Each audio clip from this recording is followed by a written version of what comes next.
अनस की स्टोरी में आपका स्वागत है। आज फिर हम एक नई कहानी लेकर आपके सामने उपस्थित हैं। तो चलिए शुरू करते हैं आज की कहानी। ये कहानी एक डरावनी काली रात पर आधारित वर्ष 2007 की है। मैं पीएटी की तैयारी कर रहा था। ये इंजीनियरिंग की प्रवेश परीक्षा होती है। अच्छे कॉलेज में दाखिला पाने के लिए इस परीक्षा में अच्छे नंबर लाने होते हैं। इसलिए मैं बहुत ही मेहनत कर रहा था। देर रात तक पता रहता था। रात में पढ़ने के लिए माहौल भी अच्छा होता है क्योंकि सभी लोग सो चुके होते हैं। सड़कों में आवाजाही नहीं होती है, सड़क खाली रहते हैं, इसलिए वातावरण बहुत ही शांत होता है। इसके अलावा शीतल हवा खिड़कियों से धीरे धीरे कमरे में प्रवेश करती है, तो कमरे में मन को शांत चित कर देने वाले माहौल का निर्माण होता है। मेरी स्टडी टेबल खिड़की से सटी हुई रखी थी, जिससे मैं रात में बाहर का मनोहारी माहौल देख सकूं, साथ में बाहर से अंदर आने वाली शीतल हवा सीधे मुझे लग सके। एक रात में बैठा पढ़ाई कर रहा था। मैं एक प्रश्न में फंस गया और आधे घंटे तक जब वह प्रश्न हल नहीं हुआ तो मैंने किताबें बंद कर दी और कुछ समय के लिए पढ़ाई से ब्रेक ले लिया। मेरे मास्टर कहते हैं जब किसी समस्या में फंस जाओ और वह हल ना हो तो कुछ समय के लिए ब्रेक लेकर बाद में हल करना चाहिए, तो फिर वह प्रश्न हल हो जाएगा। तो इसलिए मैंने 20 मिनट का ब्रेक ले लिया। अपने कमरे में रखे चाय बनाने वाली केतली में पानी, दूध, शक्कर और चाय की पत्ती डालकर चाय बनाई। ये केतली इलेक्ट्रॉनिक केतली है जो बिजली से चलती है। चाय बनाने के बाद पाले जी के साथ मैं वही खिड़की के सामने रखी अपनी स्टडी टेबल में बैठकर चाय और पाले जी के स्वाद का आनंद लेने लगा, साथ में बाहर का नज़ारा भी देखने लगा। तभी मेरी नज़र घर से कुछ दूरी पर लगे लैंप पोल पर पड़ी। वहाँ कोई हल्के काले रंग का लबादा ओढ़े खड़ा था और वह मेरी तरफ ही देख रहा था। मुझे शंका हुई कि इतनी रात लगभग 1:30 बजे ये कौन है और यहाँ क्या कर रहा है। मैं थोड़ा डर गया। मैंने अपनी नज़र उससे हटाकर कहीं और देखने का नाटक करने लगा, पर चोर नज़रों से मैंने उसी पर अपनी नज़रें टिकाई रखी। थोड़ी देर बाद वह वहाँ से चलते हुए ठीक मेरे घर के सामने वाले शर्मा जी के गेट के पास आकर खड़ा हो गया।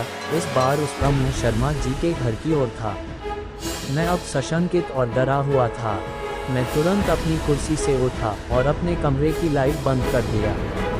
कमरे की लाइट बंद कर देने से मेरे कमरे में अंधेरा हो गया, जिसकी वजह से वह मुझे नहीं देख पाएगा और अब मैं उस पर सीधे नज़र रख सकूंगा। वह लगभग 5 मिनट तक शर्मा जी के गेट के पास खड़ा रहा और उनके घर को देखता रहा। अचानक बहुत तेज बिजली कड़की और उसके साथ पूरे मोहल्ले की लाइट गोल हो गई। अब हर तरफ भुप्पा अंधेरा था। मैं अब बहुत डर गया था। मेरे पूरे शरीर में एक सिहरन दौड़ गई थी। मैंने तुरंत खिड़की बंद की, पर जैसे ही मैंने खिड़की बंद की, पीछे से मेरे कमरे का दरवाज़ा भी चर की आवाज़ के साथ धीरे धीरे खुलने लगा। इसके साथ ही पूरे कमरे में अजीब सी गंध फैल रही थी, जो सीलन और फफूंद की गंध लग रही थी।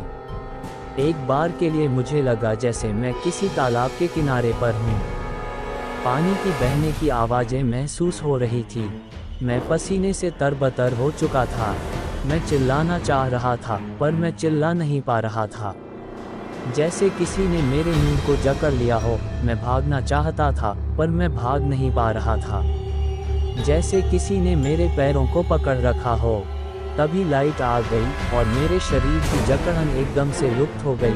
मैंने कमरे के चारों तरफ नजर डाली, पर वहाँ पर कोई नहीं था। अब गंध भी गायब हो चुकी थी, परंतु जैसे ही मैंने फर्श की ओर देखा तो वह गीला थी, जैसे किसी ने अभी अभी वहां गीले कपड़े से पोछा लगाया हो। मैं भागते हुए बहुत तेजी से नीचे वाले मंजिले में गया और घर के सभी लोगों को उठाया और पूरी बात बताई। घर के सभी लोग घबरा गए थे। अगले दिन घर के प्रमुख पंडित जी को बुलाकर उन्हें पूरी समस्या बताई गई। तो उन्होंने मानस के पाठ कराने के लिए कहा। अगला दिन शनिवार का दिन था। उस दिन हमारे घर में मानस पाठ की स्थापना कराई गई और मानस समाप्ति के बाद भंडारा कराया गया। अब हर सप्ताह शनिवार को हमारे घर में सुंदरकांड होता है। साल भर में 2 बार मानस पाठ होती है। तब से लेकर अब तक मेरे घर में अब सब ठीक है। अब मुझे वह आत्मा नहीं दिखी। एक रात मुझे सपने में एक ऋषि आए और उन्होंने बताया कि मैं नास्तिक विचारों वाला बनता जा रहा था और अंग्रेजी के मद में इतना डूब गया था कि संस्कारों को भूलता जा रहा था। इसीलिए मेरे घर की दिव्य शक्ति और तेज कमज़ोर हो रही थी, जिसकी वजह से बुरी आत्माएं मेरे घर की ओर, खासकर मेरी ओर आकर्षित हो रही थी। उस सपने के बाद मैं दोनों टाइम दिया बाती करता हूँ और हनुमान चालीसा का पाठ करता हूँ। इसी के साथ दोस्तों, आप लोग इस कहानी को कम से कम 2 लोगों तक शेयर करिए। अगर आपको वीडियो अच्छी लगी हो तो प्लीज़ वीडियो को लाइक करें और चैनल को भी सब्सक्राइब करके बेल नोटिफिकेशन को ऑल पर प्रेस कर दें। Thanks for your watching.